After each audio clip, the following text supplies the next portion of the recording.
के समान ही क्यों न हो। तो जब हमको भवसागर पार करने के लिए गुरुवे के शरण में जाना है तो मैं पत्थर के क्या करने जाऊं?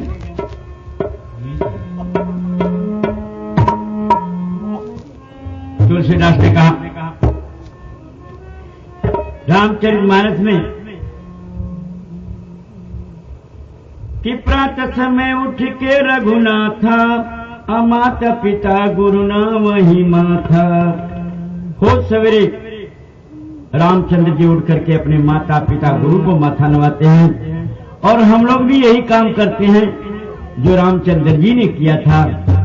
और रामचरितमानस पढ़ने वाले गुरु और माता के पास वे नहीं जाते हैं, पत्थरे पर माथा पटकते हैं, सीधे विरोध करते हैं, है ना।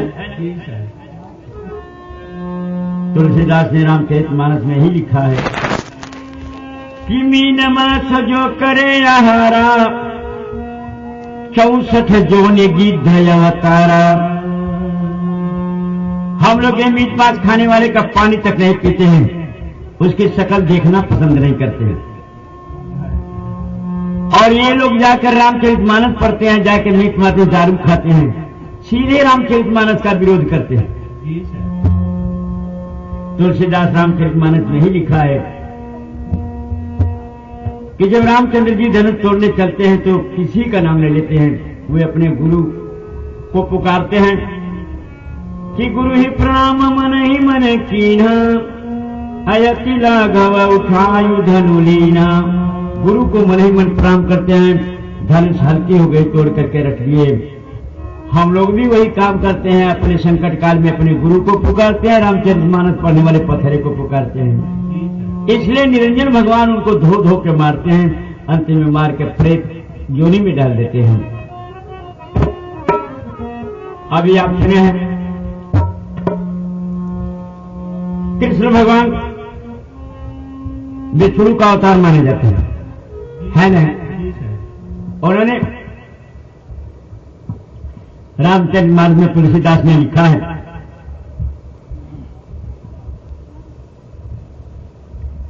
कि पुत्र बधु भगनी सुतुनारी सुन 60 कन्या ये आचारी। इन्हें कुदृष्टि बिलो कई कोई ताके बधे कछु पापन हुई। तो भाई इसमें तो कले के पुत्र बहु भगनी पतोहु अगर इनको कोई गलत दृष्टि से देखता है तो उसके मारने में कोई पाप नहीं लगता। और स्वयं जो है कृष्णावतार में उनके भांजा शिशुपाल का उन्होंने औरत का इज्जत लूट लिया था सरेआम। तो ये चौपाई कहां से सही हुई? साहब ने कहा है कि नारी पुरुष मिल भक्ति करेंगे कहीं कबीर भव सागर करेंगे। तो आप किसको धोखा देते हो? अपने आप को। हम लोग तो समझ गए। अभी आप पढ़ते किसी कबीर अमृतवाणी में उल्टा पुल्टा लिख दिया है। सदगुरु कबीर साहब के विषय में जो जो भी उल्टा बोला उसके जो उसका परिणाम बहुत बुरा हुआ। गुलशन कुमार को वैष्णो देवी के मंदिर में छलनी कर दिए गोलियों से। जब तुम नहीं जानते हो तो गलत मत बोलो, नहीं तो इसका परिणाम बहुत, क्योंकि सत्पुरुष सदगुरु कबीर जो है वह निरंजन भगवान आदि शक्ति के माता पिता हैं। इसलिए जो है उनके विषय में अगर कोई गलत बात बोलेगा तो उनको छितरा करके रख देंगे, क्योंकि कितना भी लड़का रहता है, खराब लड़का रहता है तो पिता की बुराई नहीं सुनता है। इसलिए सदगुरु कबीर साहब की वाणी में उन्होंने लिखा है जो गुरु को तरिए और ध्याले हो दरिद्री आती दुख हारे। जो गुरु को त्याग करो किसी के शरण में जाता है वह और दरिद्र और दुखी होता है। वेदों ने भी गाया कि गुरु ब्रह्मा गुरु विष्णु गुरुर्देवो महेश्वर गुरु साक्षात पर ब्रह्म तस्मै श्री गुरुवे नमः। गुरु ब्रह्मा है, गुरु विष्णु है, गुरु शंकर है, गुरु साक्षात पर ब्रह्म परमेश्वर है। इसलिए उनके चरणों में साष्टांग दंडवत प्रणाम करते हैं। तो जब गुरुवे सब कुछ है तो गुरु के पास जाना चाहिए ना, क्योंकि प्रथम गुरु माता होते हैं जिन्होंने बच्चे को चलने का, बोलने का, खाने का, पीने का, कपड़ा लता पहनने का, उल्ला फरा के टट्टी करने का सारा ज्ञान माता ने दिया, न कि कोई देवी देवता भगवान ने दिया। कभी दिया? उस मातृ कुंडल से मृग ढूंढे बनमाएंगे से घट घट राम है दुनिया देखत। घर में गंगा बैठी है, उनका सेवा नहीं करते हैं, जाते हैं गंगा में नहाने के लिए। वो कौन गंगा माई है भैया? रोज पेपर में निकलता है कि स्नान करने गए और उसी में डूब के मर गए। माई का वो अपनी लड़का के मुँह में हो तेरी कौन माई? माई। अब देखिए आपको 21,000 करोड़ एक बार 1,20,000 करोड़ फिर आया है गंगा की सफाई करने के लिए। आपको जरा सा ध्यान दीजिए, सदगुरु कबीर साहब ने कहा है कि गंगा के नहाए से कौन नर तरगे में घावा न तारे, जेकर जरही में घर है तुरंत समारोह बंदे कहाँ तेरो घर है। तो गंगा के नहाने से किसकी मुक्ति हुई है? और गंगा कभी साफ होगी ना सर? जिसमें 9 लाख जीव जल के है, मछली है, मेढक है, सांप है, कछुआ है, सूस है, घड़ियाल है, दरियाई घोड़ा, इनके जोनिया 9 लाख जो जल में रहने वाले हैं, तो वो टट्टी फड़ा के कुल्ला पेशाब करने कहाँ जाते हैं? लैट्रिन बनवाओ जी साहब के। तो उसी में जब वो झाड़ा फिरते हैं तो गंदा हुआ कि साफ हुआ? नहीं साहब, गंदा हुई। अपने मन को साफ ने साहब ने कहा, साधो मन की मैल त्यागो, मन में गंदगी जो है तुम्हारी उसको साफ करो, तब तेरी मुक्ति होगी। नहाए धोए क्या होते हैं? जो मन मैल न जाए, मीन सदा जल में बसे तब गंद नहीं जाए। नहाने धोने से क्या होता है? जो मन की गंदगी दूरे नहीं हुई। मछली तो 24 घंटा पानी में रहती, उसका घर में उसी में नहाती धोती है। उसका धुआं फेंक दिया जाए तो पूर्वा बहेगा तो 1 किलोमीटर पश्चिम, और पछुआ बहेगा तो 1 किलोमीटर पूरब गंधाएगा।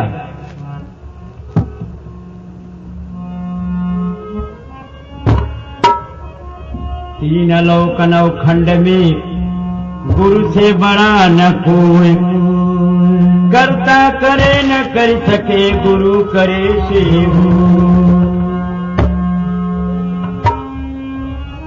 बतावल गए कि छुए के नीचे दूरी से बंदी तो उन्हें मन भी नहीं करे लोग, कहना पड़ता है बार बार।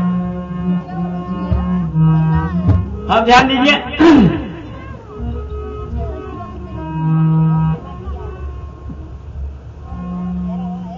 सदगुरु कबीर साहब ने कहा कि पानी पायन पोह में ना पते, दर्जा करते फाल, हाथन पर्वत तौलते ते धरि खायो काल।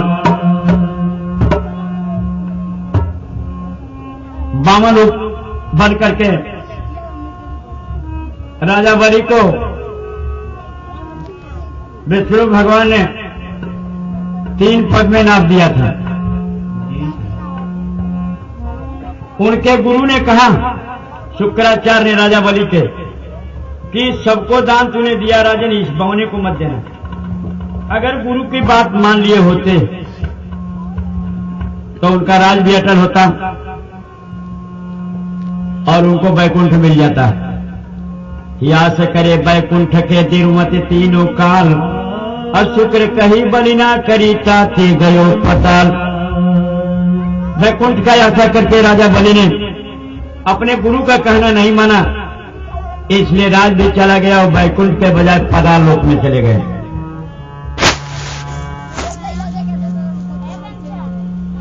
तो सतगुरु शब्द उल्लंघ के जो सेवक कहूं जाए, कारज सिद्ध न हो सके ऊपर सिर पर काल। गुरु के वाणी का उल्लंघन करके अगर सेवक कहीं जाता है, वो काम भी नहीं होगा, उसको खतरा होगा जरूर। तो गुरु आज्ञा ले आवई, गुरु आज्ञा ले जाए, अकाई कबीर सो भक्त जन बहुविधि अमृत पाए। गुरु की आज्ञा से आवे और गुरु की आज्ञा से जाए, वह व्यक्ति जहां भी जाएगा उसको सम्मान इज्जत मिलेगी, काल उसका बंदगी लगाएगा। लेकिन यहां तो सीधे गुरु के वाणी का उल्लंघन होता है। साथ है रोजी रहते रहते आदमी सोचता है कि अरे वे संगवार है, वे नहीं मैं हाथ मल कर रह जाओगे दम निकल जाने के। जब हमने आपको बुलाया कि आप आइए तो आपको पालन करना चाहिए। गाड़ी चली गई, आपकी गाड़ी तो थी, आपको पहुंचाना चाहिए था। इसको कहते हैं अभिमान। यही अभिमान जो है उसके जान का खतरा बनता है, काल उसका पीछा कर लेता है। सत्संग तो होता रहेगा, एक भी आदमी रहेगा नहीं, भी बाजा सजा रहेगा नहीं, तो कोई बात नहीं, सत्संग तो होती रहेगी। क्योंकि तीर्थ नहाय एक फल, साधु मिले फल चार, सतगुरु मिले अनेक फल, कहीं कभी विचार। तो ध्यान दीजिए, हमने एक वाणी को कहा था कि पायन पुह मीना पते दरिया, करते फाल हाथर परो कतौलते ते दरी खायो कर। तो विष्णु अवतार में विष्णु भगवान ने 3 पग में पृथ्वी को नाप दिया था और राजा बलि को जो है पताल में ढकेल दिया। और कृष्णावतार में